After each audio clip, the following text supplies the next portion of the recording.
As shown in previous lesson, the analysis of hate speech should be based on how much harm it performs, how to analyze the situation of hate speech, and how to recognize it.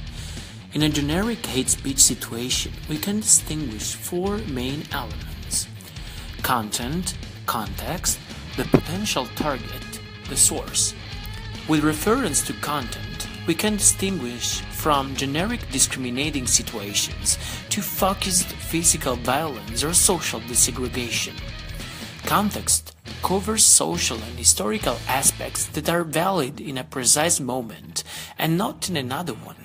It describes the possible impact of the hate message and how it can be legally prosecuted. The target group factor makes us understand how hate speech is more or less harmful. In a given society, some groups are more vulnerable than others. This highly depends on their image on the media, on their economic power, on their political influence, on their capabilities to access to basic needs, on the values of society.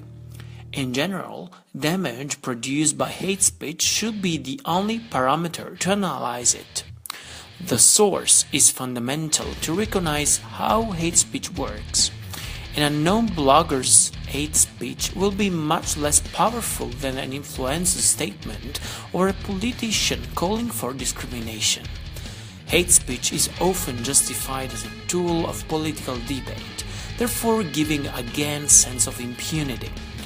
Hate speech is hard to defeat for three main reasons.